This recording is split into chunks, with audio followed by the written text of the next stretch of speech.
సజ్జనార్ గారు IPS officer మీకు తెలిసే ఉంటుంది. ఆయన ప్రస్తుతానికి తెలంగాణ స్టేట్ ఆర్టీసీ ఎండీగా చేస్తున్నారు. ఆయన చాలా సీరియస్గా he's leading the campaign against the betting apps. It looks like he's spearheading the movement. ఇకపోతే సుమన్ టీవీ యాంకర్ ఒక అతను ఉన్నాడు, అతను రోషన్ అని, అతను కూడా చాలా కవరేజ్ చేస్తున్నాడు దీని గురించి. ఈ రెండు ఓకే, కానీ థర్డ్ పర్సన్ గురించి నాకు అది చూడగానే నాకు నవ్వేందుకు వస్తుందంటే, థర్డ్ పర్సన్ ఎవరంటే నా అన్వేష్ అని, అతను ప్రపంచ యాత్రికుడని యూట్యూబర్ అతను. అతని తమ్మునేలు చూస్తే ఏం చెప్పాలి, ఒక తమ్మునేలు చూస్తే ఎలా ఉంటుందంటే, వీడికి 22 సంవత్సరాలు జైలు శిక్ష, వాడికి 14 సంవత్సరాలు జైలు శిక్ష. ఆ కోపం మొహం ఫేస్లో ఉద్రేకం చూపిస్తూ, కోపం చూపిస్తూ అతనే కంప్లైనెంట్, అతనే ప్రాసిక్యూషన్, అతనే జడ్జి లాగా బిహేవ్ చేస్తున్నాడు. బహుశా ఈ మూడింటికి అతనికి తేడా తెలిసి ఉండదు. కాకపోతే నాకు నవ్వు వస్తుంది అతని చూస్తూ ఉంటే. ఎనివే అతను ఎప్రిసియేట్ చేయాలి, ఎందుకంటే అతను బెట్టింగ్ యాప్స్ ప్రమోట్ చేయలేదు కాబట్టి అతను ఎప్రిసియేట్ చేయాలి, no doubt about it. But it looks like he's over acting on other people. Okay, దాని గురించి మనం తర్వాత వద్దాము. ఇకపోతే వీళ్ళు చెప్పే రీజన్ ఏంటంటే, why they are campaigning against betting apps అని వాళ్ళు చెప్పే రీజన్ ఏంటంటే, ఈ బెట్టింగ్ యాప్స్ వీళ్ళు సెలబ్రిటీస్, సోకాల్డ్ యూట్యూబ్ ఇన్ఫ్లుయెన్సర్స్ లేకపోతే సెలబ్రిటీస్ ప్రమోట్ చేయటం వల్ల అమాయకులు దాని ట్రాప్లో పడి అప్పులు పాలయ్యి జీవితాలను సర్వనాశనం చేసుకుంటున్నారు. కాబట్టి it is an illegal activity. ఇది వాళ్ళు చెప్పే ఏమనాలి, వాళ్ళు చెప్పే నరేషన్. ఇది ఎంతవరకు కరెక్ట్ అన్నది, వాళ్ళ రియల్ మోటివ్ ఏంటి అన్నది నేను లాస్ట్లో చెప్తా, ఎందుకంటే అది నా ఒపీనియన్ కాబట్టి. So at least beginning and middle of my వీడియోలో let us confine to the facts. ఇక అసలు ప్రమోటింగ్ బెట్టింగ్ యాప్స్ ఇది లీగలా ఇల్లీగలా, ఇది మన ముందున్న ప్రశ్న. నేను చెప్పే ఆన్సర్ మీకు కొంచెం షాకింగ్గా ఉండొచ్చు, బట్ హోల్డ్ ఆన్. నేను చెప్పే ఆన్సర్ ఏంటంటే, ప్రమోటింగ్ బెట్టింగ్ యాప్స్ అన్నది ఇల్లీగల్ అని ఎవరైతే చెప్తున్నారో అది ఫార్ ఫ్రమ్ ది ట్రూత్. ఇది నేను చెప్పాలనుకున్నది. ఎందుకు, ఏమిటి, ఎలా అన్నది ఐ విల్ ఎక్స్ప్లెయిన్. సరే, ఏదైనా కానీ నేను చెప్పేదాన్ని మీరు వినండి. మీరు మీ యొక్క కామెంట్స్ని మీరు కామెంట్స్లో పెట్టచ్చు. You are welcome to comment. నేను చెప్పేది ఏంటంటే, ప్రమోటింగ్ బెట్టింగ్ యాప్స్ ఇల్లీగల్ అన్నది కరెక్ట్ కాదండి. అది నేను చెప్పే పాయింట్. ఎందుకు ఆ మాట అంటున్నానంటే, ఇది నేను డీటెయిల్గా నేను తర్వాత చెప్తాను. జస్ట్ బ్రీఫ్గా చెప్పే పాయింట్ ఏంటంటే, ఇప్పుడు బిగినింగ్లో, ఇప్పుడు ఫర్ ఎగ్జాంపుల్ విజయ్ దేవరకొండ అని ఒక సినీ యాక్టర్ ఉన్నాడు. అతను ఒక ప్రెస్ నోట్ రిలీజ్ చేశాడు. అతను ఏం చెప్పాడంటే, మేము ప్రమోట్ చేసింది అది గేమింగ్ అది so that doesn't come under gambling. కాబట్టి అవర్ ప్రమోషన్ మేము చేసింది రైట్, అంటే దట్ మీన్స్ లీగల్.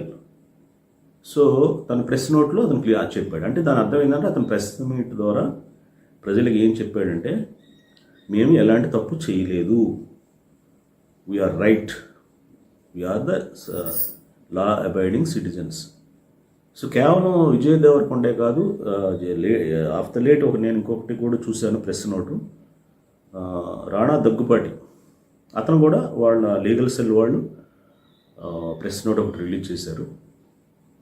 అతను కూడా మోర్ ఆర్ లెస్ సిమిలర్ లైన్స్లోనే వాళ్ళు చెప్పారు. అంటే వాళ్ళు బేసికల్గా చెప్పేది ఏంటంటే మేము ప్రమోట్ చేశాము, ఎస్ వాళ్ళు they are agreeing, but it is not illegal. అంటే ఇప్పుడు నేను చెప్పింది మీకు అర్థమైందా? జస్ట్ ప్రమోటింగ్ బెట్టింగ్ యాప్స్ అన్నది ఇల్లీగల్ అన్నది అది ఏ సర్కమ్స్టెన్సెస్లో ఇల్లీగల్ అవుతుంది, ఏ సర్కమ్స్టెన్సెస్లో లీగల్ అవుతుంది అన్నది నేను మెయిన్ వీడియోలో మనం డిస్కస్ చేద్దాము. సారీ.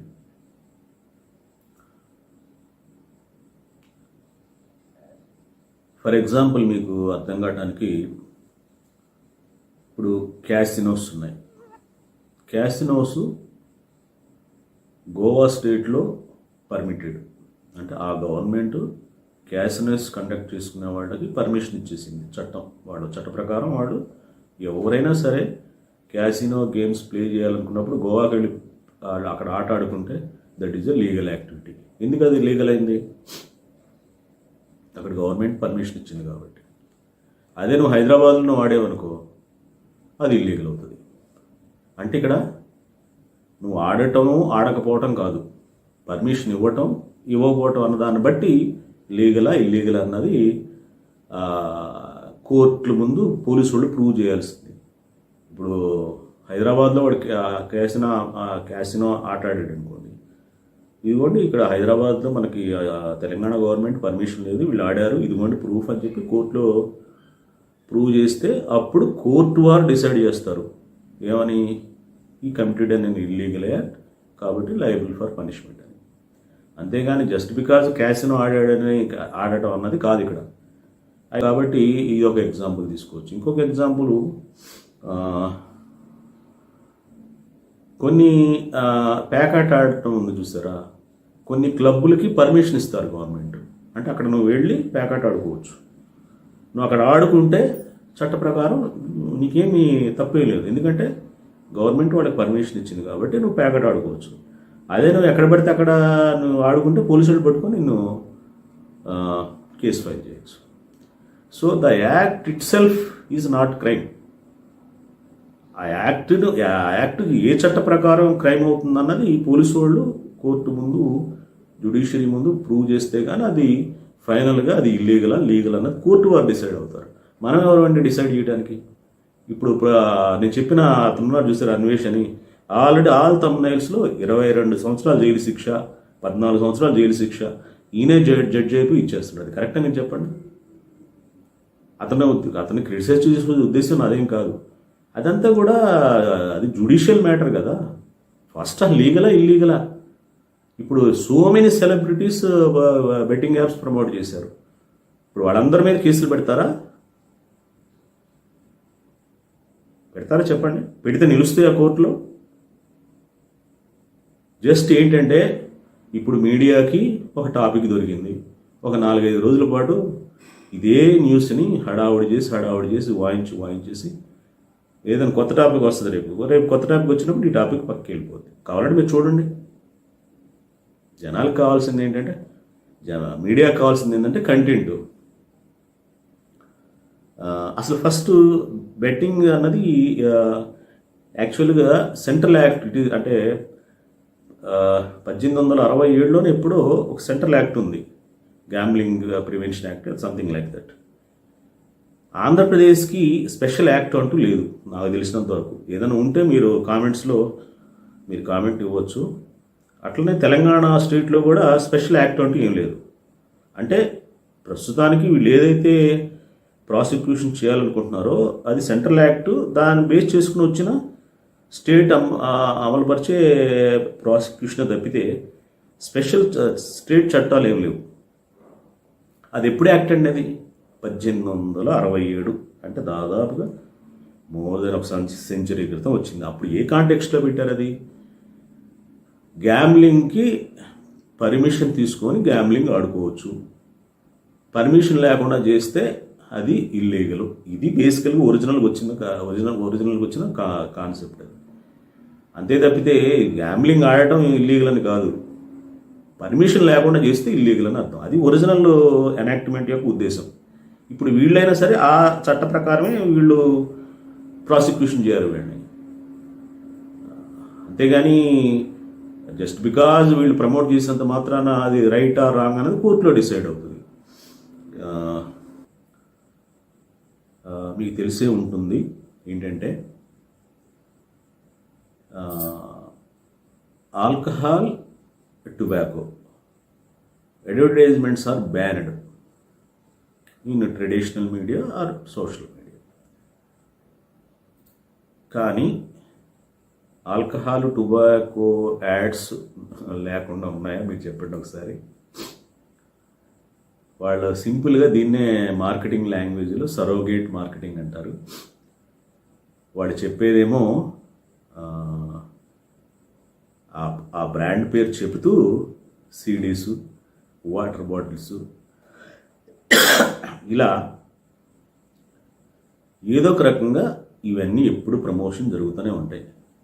ఇవన్నీ కూడా ఆల్ సెలబ్రిటీస్ ప్రమోట్ చేస్తూనే ఉంటారు. అంటే ఇప్పుడు అంటే వీళ్ళు ఎందుకు బ్యాన్ చేశారు, కానీ వీళ్ళు ఆల్ సెలబ్రిటీస్ ఎందుకు ప్రమోట్ చేస్తున్నారు? సెలబ్రిటీస్ ప్రమోట్ చేస్తున్నారు కదా అని చెప్పి పోలీసు వారు ఏమన్నా కేసులు ఫైల్ చేస్తున్నారా? చేయగలరా? Is it possible in India? So ఇది ఒక పాయింట్ మీరు గుర్తుంచుకోవాల్సి ఉంటుంది. ఎందుకంటే 24 గంటలు మనం చేసేది అయ్యి, కానీ అది జరగకుండా కోరుకుంటున్నాం. ఇది ఎలా పాసిబిలిటీ ఉంది చెప్పండి, మీరే చెప్పండి. అవి కూడా కాకుండా అడ్వర్టైజ్మెంట్స్ని రెగ్యులేట్ చేయడానికి కొన్ని చట్టాలు ఉన్నాయి. అలానే ఇన్ఫర్మేషన్ టెక్నాలజీ యాక్ట్ ఉంది. ఎందుకంటే ఇప్పుడు ఈ బెట్టింగ్ యాప్స్ అన్నది ఇన్ఫర్మేషన్ టెక్నాలజీకి సంబంధించినంత మాత్రం దాన్ని కూడా తీసుకోవాల్సి ఉంటుంది. ఇవన్నీ కలిపి ప్రాసిక్యూషన్ చేయాల్సి ఉంటుంది. ఇది అంత ఈజీ ప్రాసెస్సా? అసలు సాధ్యం అవుతుందా? ఒకసారి ఆలోచించండి మీరు. Just think of it. ఎందుకంటే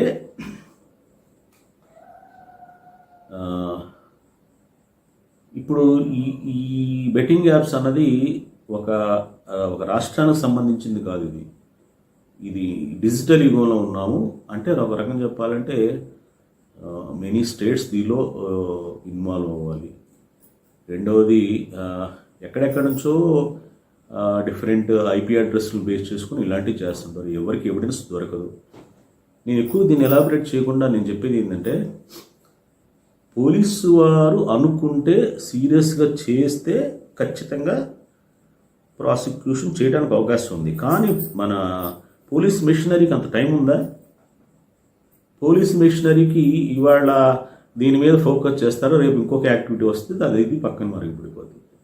సో ఇది is another hype, another thing తప్పితే ఎన్ని కేసెస్లో మనం పోలీసు వాళ్ళు చివరి వరకు కేసు చేశారు చెప్పండి. అందువల్ల ఈజ్ ఇట్ ఈజీనా డిఫికల్ట్ అంటే it is very difficult common సెన్స్తో ఆలోచిస్తే.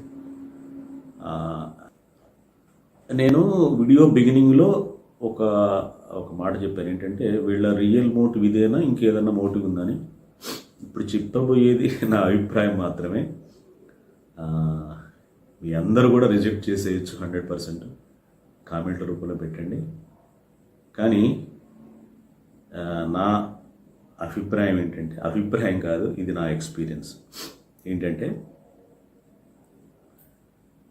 క్విక్ క్యాష్, క్విక్ మనీ, బేసికల్గా బెట్టింగ్ యాప్స్ అంటే అదే కదా, క్విక్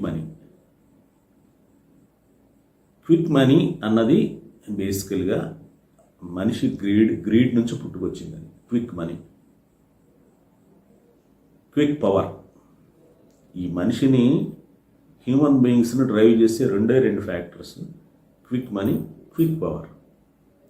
అంటే పవర్ క్విక్గా రావాలి, డబ్బులతో క్విక్గా సంపాదించాలి. ఇప్పుడు మీలో ఎవరైనా సరే గుండె మీద చేసుకున్నా చెప్పండి, మీకు క్విక్ మనీ కోసం మీరు ప్రయత్నించట్లేదా? నాకు క్విక్గా పవర్ రావాలని మీరు ప్రయత్నించట్లేదా? మీరు ఒకసారి ఆలోచించండి. ఏమైనా రైట్ ఆర్ రాంగ్? మనిషి గ్రీడ్ ఉన్నంతకాలం ఇవి ఉంటాయి. అంటే అర్థం ఏంటి? ఇప్పుడు ఫర్ ఎగ్జాంపుల్ నేను కొన్ని ఎగ్జాంపుల్ చెప్తే అది ఇప్పుడు ఆల్ పొలిటీషియన్స్ వాళ్ళు చెప్పేది ఏంటి, వాళ్ళు చేసేది ఏంటి? ఆల్ బ్యూరోక్రాట్స్ వాళ్ళు చెప్పేది ఏంటి, వాళ్ళు చేసేది ఏంటి? ఎవరైనా సరే క్విక్ మనీ కోసం కదండి, క్విక్ పవర్ కోసం కదా వీళ్ళంతా చేసేది అంతా కూడా. సో 24 గంటలు మనం ఆ క్విక్ మనీ, క్విక్ పవర్ కోసమే ప్రయత్నిస్తాము. ఈ ప్రాసెస్లో మనకి ఏంటంటే, మనకి ఎక్కడ కాలుద్దంటే, ఎవరైనా కొత్త వాళ్ళు కింద మామూలుగా బాగా ఫాస్ట్ ఎదుగుతున్నారు అనుకో, వాళ్ళు తొక్కేయాలనే మనస్తత్వం బేసికల్గా. ఆ తొక్కేయాలనే మనస్తత్వం నుంచి ఇలాంటి యాక్షన్స్ అన్నీ పుడుతూ ఉంటాయి. వాళ్ళు ఎప్పుడు తొక్కాలనే ప్రయత్నిస్తుంటారు. కామన్ మ్యాన్ అన్నోడు ఎదగాలనే ప్రయత్నిస్తుంటాడు. Is an endless cycle. ఇది నా అభిప్రాయం మాత్రమే, ఇది నా ఎక్స్పీరియన్స్ బేస్ చేసుకొని చెప్తున్నాను. ఫైనల్ నేను చెప్పేది ఏంటంటే, క్విక్ క్యాష్, క్విక్ మనీ అన్నది హ్యూమన్ సైకిల్లో నుంచి పోదు. అట్లీస్ట్ నా జీవితంలో నేను చూడండి, మీ జీవితంలో కూడా చూడరు. ఈ క్విక్ క్యాష్, క్విక్ మనీ అన్నది మనకి భారతం నుంచి ఉన్నదే. సో కాబట్టి ఈ మనిషిలో ఈ జాడ్యాలు ఉన్నంతకాలం ఇలాంటి స్టోరీస్ మనం వింటానే ఉంటాం, ఇలాంటివి జరుగుతూనే ఉంటాయి. సో కాబట్టి వాళ్ళు తప్పు చేశారా లేదా అన్నది let the police prove it. వాళ్ళకి ఏదైనా కోర్టు ఏదైనా ఇల్లీగల్ యాక్టివిటీ చేశారని పనిష్మెంట్ ఇస్తే ఇవ్వని తప్పేం లేదు. కానీ ముందే వాళ్ళని ప్రీజడ్జ్ చేసేసి వీళ్ళు వెధవలు, వీళ్ళు లుచ్చాలు, వీళ్ళని చంపేద్దాం. నేను ఒక తమ్మునేలు చూశాను, వీళ్ళు టెర్రరిస్ట్ అని చెప్పి అంటున్నాడు. వీళ్ళు టెర్రరిస్టులు అయితే ఏది చిన్న చిన్న యూట్యూబర్సు వాళ్ళు ఏదో బ్రతుకు తీరు కోసం చేసేవాళ్ళు వీళ్ళు టెర్రరిస్టులు లేకపోతే వీళ్ళు క్రిమినల్స్ అని అంటే, రియల్ క్రిమినల్స్ ఏమైపోతారు చెప్పండి? ఇది నా అభిప్రాయం మాత్రమే. మీరు నా అభిప్రాయంతో ఏకీభవించవచ్చు, లేకపోతే డిజగ్రీ అవ్వచ్చు. మీ కామెంట్స్ రూపంలో మీరు చెప్పండి. యాక్చువల్గా నేను ఈ యూట్యూబ్ ఛానల్ నేను కొన్ని వీడియోస్ వేసి టెస్టింగ్ పర్పస్ కోసం వేసాను. యాక్చువల్గా నేను ఒక వేరే యూట్యూబ్ ఛానల్ మీద ఫోకస్ చేస్తున్నాను అనమాట. ఇదేదో ఈ టాపిక్ ఇంట్రెస్ట్గా ఉంది, కొన్ని విషయాలు జనాలకు తెలియాలనే ఉద్దేశంతో నాకు జలుబు చేసినా కానీ ఏదో మనకు తెలిసింది చెప్దామనే ఉద్దేశంతో చెప్పాను. ఐ హోప్ నేను ఏదైతే అనుకున్నానో అది డెలివర్ చేశాను అనుకుంటున్నాను. కాబట్టి మీ కామెంట్స్ నేను చూస్తాను డెఫినెట్గా. నన్ను ఏమి ఎంకరేజ్ చేయాల్సిన అవసరం లేదు. టాపిక్ మీద కామెంట్స్ పెట్టండి. I really appreciate you. ఉంటాను. బాయ్.